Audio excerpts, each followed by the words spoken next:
28 years old now, but I vividly remember a horrifying incident that occurred when I was a 22-year-old college student.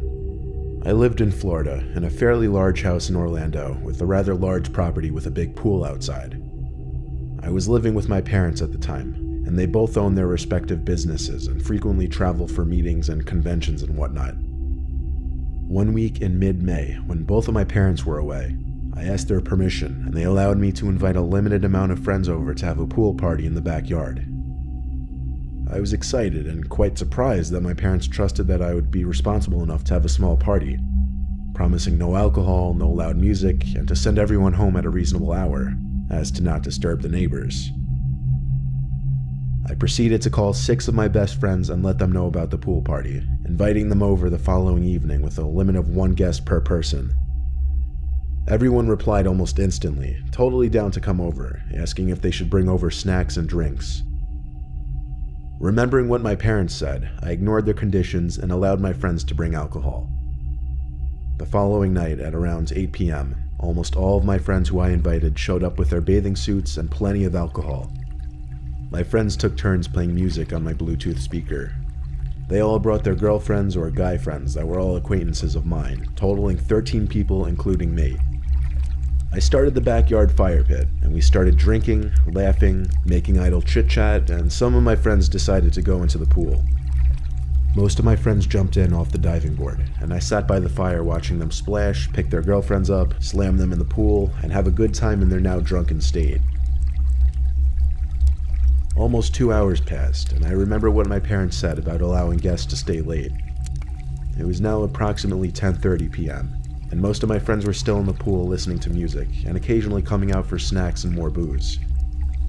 Myself in a rather drunken state, I kind of lost track of time. I went inside of my house for a few moments to grab another beer, when I heard leaves rustling from the bushes on the side of my property.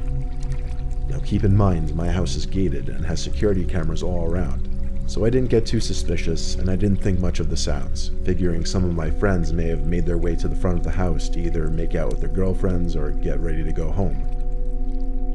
At that point, it was already 11:30 p.m., and I completely failed to adhere to all my parents' rules, which actually made me feel a little guilty. I went back outside with snacks and drinks and told everyone that it was almost time to end our evening. 10 out of the 12 of my guests were still in the pool screaming and horsing around, while the 2 others went missing. When I realized this, I went back inside, walked around the house, and heard laughing and moaning from upstairs in one of the guest bedrooms. Assuming that one of my friends snuck upstairs with his girlfriend to hook up and whatnot, I don't need to give an explanation. I was too drunk and lazy at the time to go upstairs and tell them it's time to leave. But before I returned to the backyard to finally close up shop, I heard blood-curdling screams come from the pool.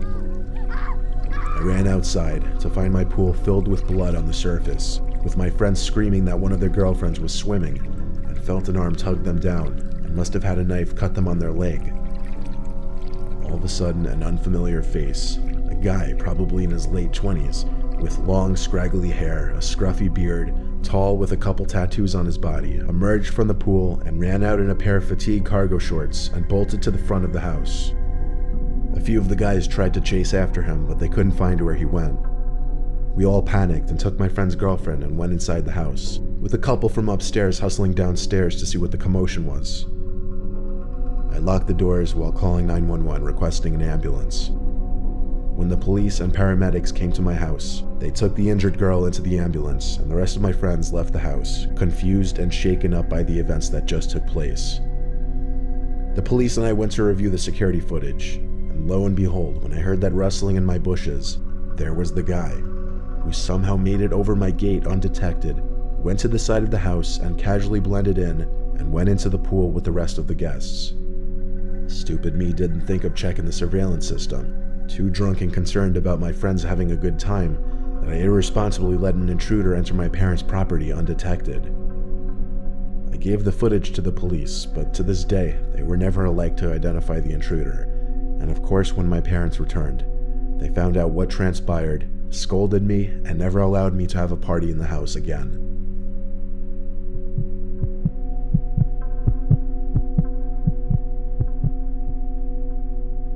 I was once invited to a pool party when I was 17. One of the more popular kids in our school was throwing a high school graduation pool party one weekend where his parents wouldn't be home. The kid's name was Daryl, and he had a huge backyard with a nice in-ground pool perfect for pool parties, though most of us have big yards where we live because we're in a less congested town.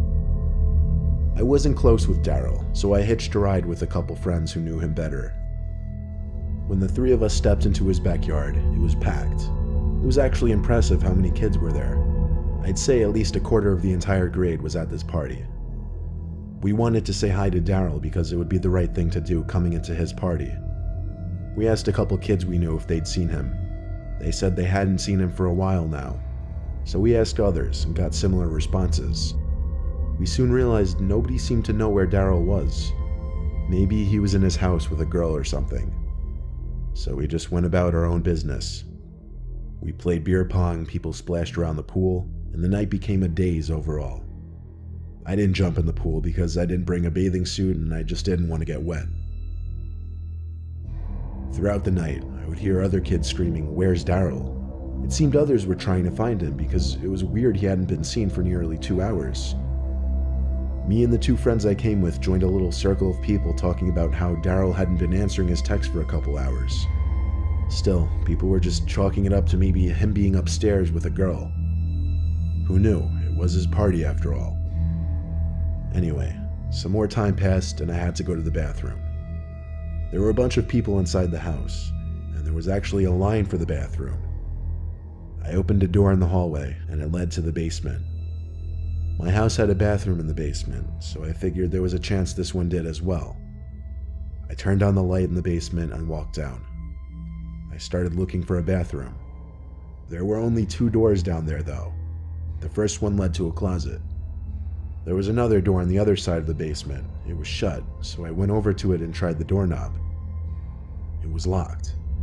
I knocked on the door. There was no answer. The thing about this lock though, it seemed I would be able to pick it unlocked simply using my fingernail. So I did just that. I knocked again before opening the door. I was expecting to see a bathroom, but instead I saw a big pitch black room. It seemed to be a boiler room. However, there was the faintest little yellow light emanating from what appeared to be some kind of boiler machine in the far corner of the room. And in that light, I could see a person, surely a person, standing right in the back of the room. My heart dropped when I saw the person duck down behind something. I thought, what if that was Daryl? I looked for the light switch and found it. It was one of those hanging switches that you pull down. I turned the lights on and went over to where I saw the person hide. The room was cluttered with tables and a washer and dryer machine, so the walking space was kind of arranged in a circle. When I got to where I saw the person not even 20 seconds earlier, I saw Daryl laying on the floor in a bloody mess, apparently passed out. I looked back up to the door to the boiler room when I heard footsteps coming from that direction. There was someone rushing out the doorway, but for a split second they looked back and I instantly recognized the face of a kid named Todd from our grade. He was a very quiet kid that creeped out a large amount of people in our grade. Instead of calling the cops and tending to Daryl, I ran upstairs hoping to catch up to Todd to make sure there were other witnesses to his presence there that night. I made it upstairs to the hallway and started to scream for people's attention. Everyone who was in the living room came to look and could see Todd rushing out the front door. They saw him. They were now witnesses to his being there. I told them all to come downstairs and see what he did. I would have considered rushing to tackle him, but I didn't know what weapons he had on him. When we all got downstairs, we saw multiple stab wounds in Daryl's legs. First thing we did was call 911 for police and an ambulance. Daryl was rushed to the hospital, while at least 10 people vouched for me when I saw a kid in our grade named Todd at the scene of the crime. That same night, police apparently raided Tom's house and he was arrested. I'm pretty sure he's still in jail. Not sure if they got him for attempted murder or what. Daryl is fine now, but everyone believes that Todd did what he did out of jealousy of Daryl's popularity.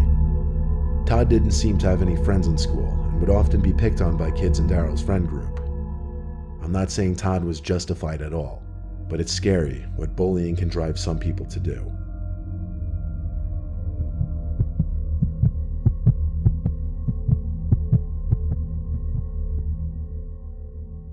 When I bought my first house, I had a pool party on a Friday. It was supposed to be my housewarming party. I had a few of my closest friends over. Everyone drank a bunch, and a few hours later, people were on their way out. A couple friends were a little too drunk for me to allow them to drive home, so I offered them spots on the couches to sleep. I'll call those two friends Rob and Dan for the brief mentions they'll get in the story. By the time I went upstairs to brush my teeth and get ready for bed, I thought both Rob and Dan had already passed out on the couches downstairs. When I got into my room to change into my pajamas, I heard a splash in the pool in my backyard. I actually muttered to myself, "What the hell are they doing?" I went to the window to look out to the pool, and in the pool was one of them just standing in there. I was pissed because I knew there were no more towels outside, and now they'd have to bring their drunk asses in dripping all over my carpets downstairs. I opened the window and called out to whichever of them it was to get the hell out of the pool. Then, they turned their head to look up at my window. I had to squint my eyes because I couldn't tell if it was Rob or Dan. Whichever it was wearing a black shirt in the pool. I couldn't remember who was wearing what from earlier, to be honest. But whoever it was, they just had a staring contest with me. Like, for over 10 seconds, whoever it was just looked up at my window at me. I had grown impatient with them, so I went downstairs with my shoes on. But I froze at the bottom step when I saw both Rob and Dan fast asleep on either couches in my living room. My next course of action was running to the kitchen to grab the biggest kitchen knife from my knife holder and running outside.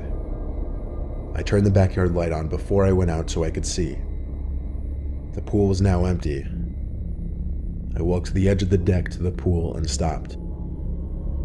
I looked into the pool, making sure no one was hiding at the bottom. Then I looked out to the further depths of my backyard, by the trees and bushes. In one of my trees, I was 90% sure I saw someone sitting on one of the thicker, lower branches. Even with the knife in my hand, I was still way too scared to go out there and confront the situation. I went back in my house, locked the door, and shut the blind on the door. I sat in the living room on the ottoman, feeling slight comfort being next to both Rob and Dan, even though they were asleep.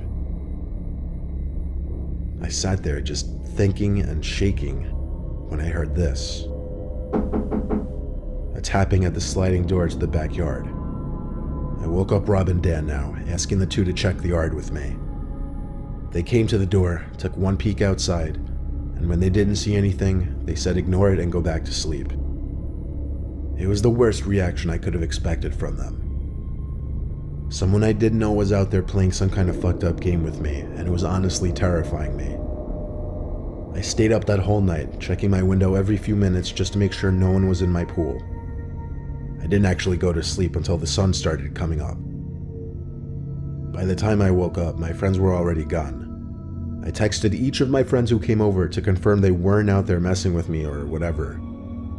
I then went to the backyard to do some detective work. I didn't find much, but I did find a mini stepping ladder planted right in front of the tree that I was so sure I saw someone sitting in last night. I grabbed the ladder and went to go put it back in the shed. However, I stopped when I saw someone looking out the small window of the shed. It was someone I didn't know. I dropped the ladder and ran to my house to call the cops. I stood by my kitchen window watching the shed the whole time I was on the phone with the police. And at one point the door to the shed opened, and some tall, creepish looking dude with messy, medium-length black hair and a black t-shirt and cargo pants stepped out and walked to the gate. I gave the exact description on the phone, as well as to the cop who came to my door. I told the cop the whole story, but in the end, there wasn't much he could do other than write down the description of the guy. He suggested I install some security cameras and went on his way. And a week later, I already had a camera system installed.